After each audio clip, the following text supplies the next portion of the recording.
आप सुखी हो ये कोई मशीन नहीं बता सकती। तो आपको दर्द हो रहा है कोई मशीन नहीं बता सकती, आप ही को पता है कि हो रहा है, आप ही को कष्ट पता है, आप ही को दुख पता है। तो बहुत सी मशीनें अभी नहीं बनी और बनेंगी भी नहीं, हमेशा ध्यान रहे बनेगी भी नहीं। क्यों नहीं बनेंगी वो अभी इस पर चर्चा करेंगे हम आपसे। ये दो वस्तुएं ज्ञान गोचर है और दूसरी इंद्रिय गोचर है, इस पर भी आपसे चर्चा करेंगे। इसलिए वो मशीन कभी नहीं बनेगी कि ये आपके दुख अंदर हो रहा है मन में बता सके। लेकिन दरबार है, तमाम इसी तरह के और भी तमाम लोग हैं जो आपके दुख दर्द को अंदर देख के बता देते हैं कि आपको अवसाद है, आपको ये समस्या मानसिक हो रही है। लेकिन वो इंद्रिय गोचर नहीं है, मशीनों से टेस्ट नहीं हो सकते, वो ज्ञान गोचर है। वो ज्ञान गोचर से ही पता लगेगा इस सामने वाले में क्या है, क्या चल रहा है। तो उसकी मशीन कभी नहीं बन सकती। वो एक विज्ञान है, पराविज्ञान है, जिसमें हमारे ऋषि मुनि मुनि सब सर्वश्रेष्ठ थे, हैं और हमेशा रहेंगे। उनका मुकाबला, उनकी बराबरी कोई भी विज्ञान बन के आ जाए नहीं कर सकता, मशीनों के द्वारा नहीं किया जा सकता। और ना ही मशीनों से और औषधियों से उनकी चिकित्सा की जा सकती है। दोनों बातें समझ लीजिए। दो तरह के रोग हैं, एक शरीर के रोग हैं, औषधियों से ठीक होते हैं। दूसरा शरीर को चलाने वाला जो जीवन है, जिसमें आत्मा बुद्धि चित्त वृत्ति और मन है, उनके रोग हैं। वो सूक्ष्म जगत का हिस्सा है, तो उसमें औषधि काम नहीं करती, उसमें ऊर्जा के द्वारा ही उनकी चिकित्सा की जा सकती है। एक बड़ी ऊर्जा, बृहद ऊर्जा, विराट ऊर्जा के द्वारा उस छोटी सी ऊर्जा जो मनुष्य में विद्यमान है, जीव जंतुओं में विद्यमान है, वृक्षों में विद्यमान है, तत्वों में विद्यमान है, उनको ठीक और संतुलित किया जा सकता है। पशु पक्षी हो, जीव जंतु हो, चाहे मनुष्य हो, सभी को उस विज्ञान के द्वारा, उस ऊर्जा के विज्ञान के द्वारा, जिसे भूत विद्या कहते हैं, जिसे गृह चिकित्सा कहते हैं, उसके द्वारा स्वस्थ किया जा सकता है। दूसरा कोई उपाय नहीं। तो आयुर्वेद को दबा दिया गया, दरबार ने इसी में काम किया। इसकी इतनी हाय तौबा है। साहब कैसे कर रहे हैं आप, अभी कैसे कर रहे हैं इसको जानने का प्रयास नहीं है। ऐसा हो ही नहीं सकता, आप गलत कर रहे हैं, बंद करो। कह रहे आप गड़बड़ कर रहे हो, ऐसा हो ही नहीं सकता। उनसे कहा जाता आओ अच्छा भाई तुमको चैलेंज है, चैलेंज स्वीकार करो, बैठो आके, 2 घंटे में तुम्हारी सब विद्या धरी रह जाएगी। 2 घंटा बैठ के देखो तो आके क्या हो रहा, अनुभव करो। तो भाग जाते हैं। उन्हें पता है कि हम हार जाएंगे, उन्हें बात पता है, इसलिए वो भाग जाते सामने भी नहीं आते।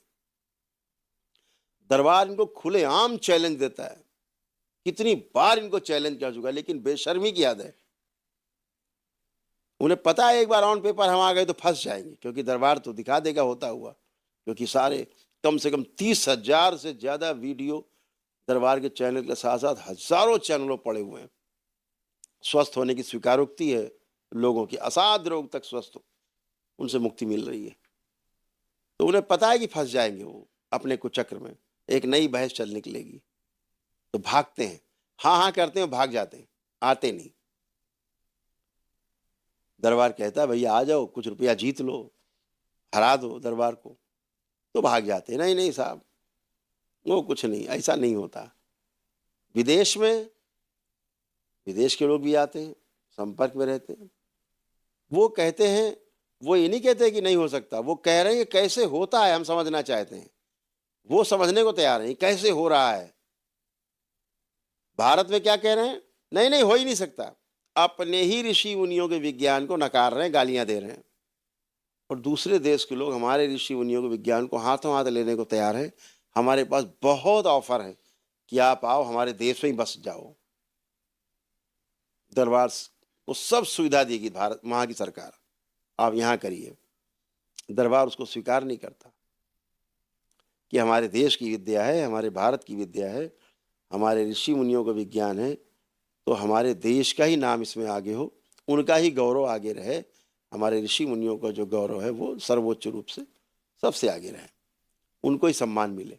लेकिन इस देश में इतना नकारापन है, इतने ना समझ लोग बैठे हुए हैं, हाथ में शक्ति होने के बाद भी, कि उनकी हिम्मत नहीं है कि वो इस विज्ञान को ऊपर उठा सकें। बातें बहुत करते हैं अच्छी-अच्छी, लेकिन ऊपर नहीं उठाते, क्योंकि बहुत कमज़ोर है उनका आत्मविश्वास, आत्मबल बहुत कमज़ोर है, उसको उठाने के मूड में नहीं। एक कोशिश हुई, बनारस हिंदू यूनिवर्सिटी बीएचयू में एक कोशिश हुई, एक कोर्स बना 6 महीने का कि जो भी बच्चे कर चुके हैं मेडिकल में, डॉक्टर्स हो चुके हैं, वह बच्चे 6 महीने का कोर्स बनारस हिंदू विश्वविद्यालय में आके कर सकते हैं। वह भूत विद्या का कोर्स होगा, गृह चिकित्सा का कोर्स होगा। इतना अनाउंस हुआ था, बहुत बड़ा, बहुत साहस का काम किया था बीएचयू ने, बनारस ने।